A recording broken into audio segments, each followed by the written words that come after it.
Okay, so People Networks and Benjamin Moore. This is to just help you, again, feel very comfortable about our environment. So insights about brand and target. We provide curated contextual placements. Our audience data, which again, we will continuously optimize throughout your campaign.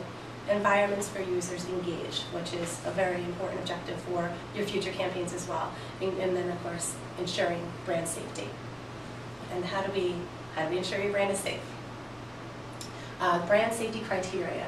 There is actually, this is done upon every campaign and every basically, you know, as we determine what audience and what publisher sites you'd like to live on, we make sure that all of these sites fit the following classifications, and there's a no tolerance.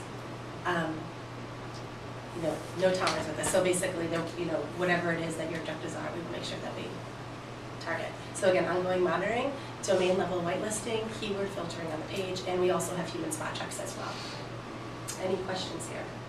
So, you know, we're picking the sites ourselves, right? So we can kind of make a lot of those judgment calls. So what does this really mean for me? Like, what is a spot? What is spot checking? Well, you are picking the sites, but then again, you have to also trust within our capabilities where we can say, here's your top tier sites, your second tier, mid tier sites.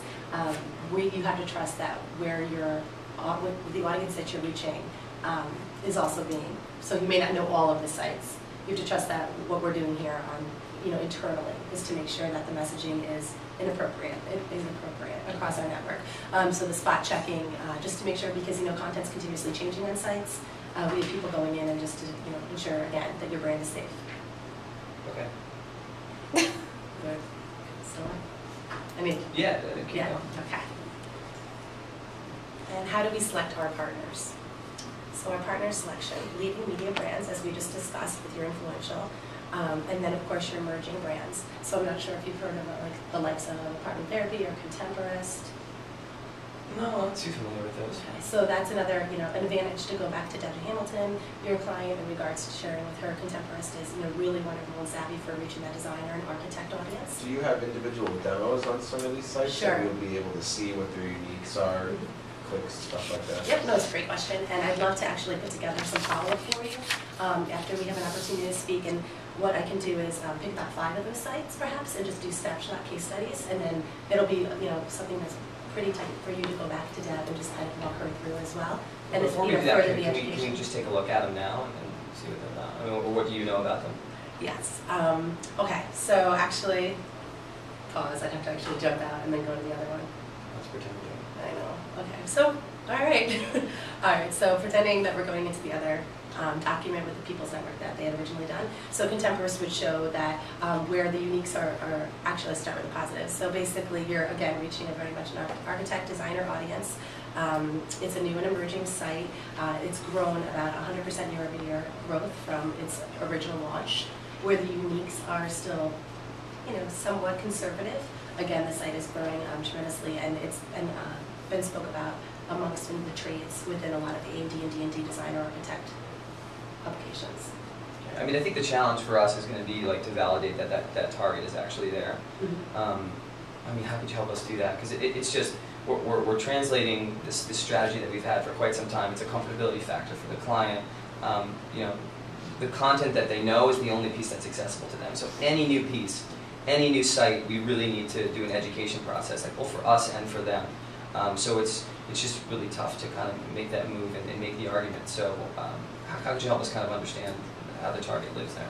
So what we would do is we'll apply as far as scalability within the site. We'll go in, we'll understand local demographics as far as who we're reaching, the audience. You want to skew women 35, 54. We'll focus on that. We'll also focus on your household income of 75K plus.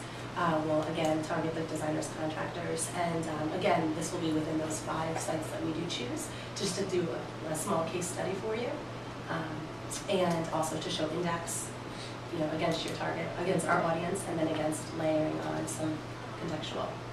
And when you say index, based on what? Actually, let me show you what I did here. So this is just, and we'll get right to the index. So just to, again, I know you've seen this before, just to reiterate the target audience or context. So reaching the mass, this is our setting sun slide. So reaching the full network, obviously most efficient, largest reach, people, audience, and then also layering on further context. And then lastly, combining both audience and context. So where we think it's the most appropriate fit is within the people audience. And this is again targeting with third party, so Quantcast, Darkest, Explain.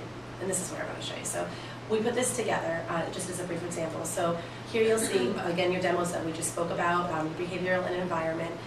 What we want to emphasize is that we're blending contextual, behavioral, and audience, targeting to meet your specific marketing objectives. So here are some example sites. As I mentioned, Contemporist. I think Daily Icon Doorknob is actually really great as well for that reach of design focused. So here what we did was we put against with Counts Birthday Index against the full network, and then we targeted, laying on the target, and we can see that the index lift is 230. So we can do that in those case studies, per each of those sites for you to evaluate. And lastly, and again, not to go back to the creative journey because I know you loved it, but with the Athens opt-in model, again, these people are, so this is just for your eyeballs, bottom line. And then when you actually have somebody opting in, your engagement then is even greater within the unit. Does that make sense?